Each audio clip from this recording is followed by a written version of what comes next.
On Wednesday, two powerful 7.2 and 7.5 magnitude earthquakes struck Venezuela, toppling buildings and severely damaging that country's main international airport. Now, as of this morning, the death toll has risen to at least 920, with nearly 3,400 more injured and many thousands missing. The U.S. Geological Survey says that with earthquakes of this size, the estimated death toll is expected to exceed 10,000. Of course, also a first big test for acting Venezuelan President Delcy Rodriguez, as it could be what makes or breaks her potential regime. For the latest on the recovery and rescue operations in Venezuela, we're joined by Bloomberg's Andreina Itriago. Ina, great to speak with you. And I want to ask you first just about the figures that we cited just a moment ago. How much credence should we give to them as we look at sort of the spread, the geographic spread of this disaster, and see the buildings that have collapsed and reports that there are many more that are in really dire shape? How likely is it that those numbers of casualties, deaths, are much higher than are being reported?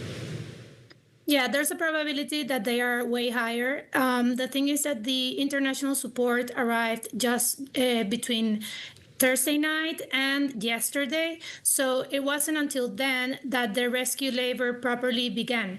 So we are expecting that number to rise considerably in the coming days, especially as the bodies are recovered from what remains of the buildings that came down. There's an estimate by the government as well that nearly 1,500 buildings or infrastructure came down with these earthquakes, so we're expecting the number to get way higher. And also the opposition has set up this website or platform where people is reporting missing persons, and by now, as of today, 7 a.m. Bogota time, the number had risen to nearly 70,000 people. So we're talking about a lot of people still missing, and well, we'll see what happens as the rescue labors unfold. With the government in kind of this interesting status, I was reading that folks on the ground haven't seen the Venezuelan military on the ground helping clear this rebel like they might have in times before with Maduro in charge. What is the capacity of this government to do search and rescue operations, to get in there and move the rebel? Or are they really just relying on international aid at this point?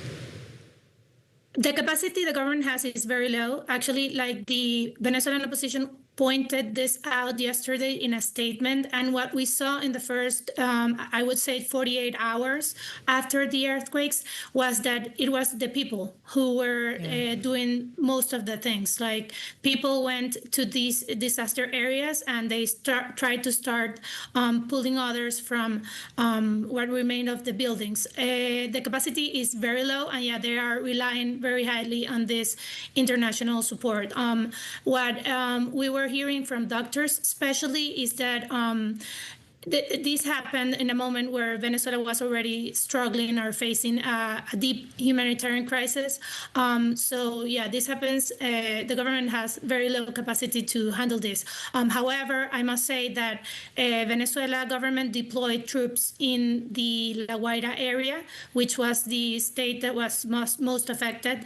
But this was more in a security way to prevent looting and other actions that might follow after an event like this. I want to ask you lastly just about the role that the U.S. is playing here. Before I get there, let me just play a bit of sound here of Secretary of State Marco Rubio, who of course has been so integrally involved in what's happened in Venezuela over the last many months, talking about this disaster and the path forward. Let's take a listen. I had an opportunity to talk earlier this morning with Delcy Rodriguez, the acting president. We're obviously awaiting we're already deploying search and rescue teams from Fairfax County, Virginia, and Los Angeles. There'll be some others we'll add. That's their most immediate need right now, is search and rescue efforts. They have a bunch of collapsed buildings, and so they'll need a lot of help in terms of digging through that. The airport there is badly damaged, so we'll have to rely on the Department of War to deploy assets there. And then we're also helping them with some overhead imagery, especially in coastal areas where they don't have full visibility over what the damage has been and what the impact has been. You know, he's talking about a big project there, and I think part of this larger project the U.S. has now with Venezuela. I wonder if you kind of marry these two things. Yes, U.S. aid for this disaster, but this kind of broader new tack that the U.S. is taking toward Venezuela.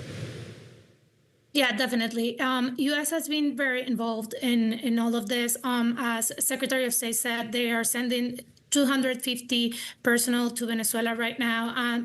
But it's not the first time that we're seeing this over the past months. After the U.S. capture of Nicolas Maduro, the U.S. has been deeply involved in all of Venezuelan situation.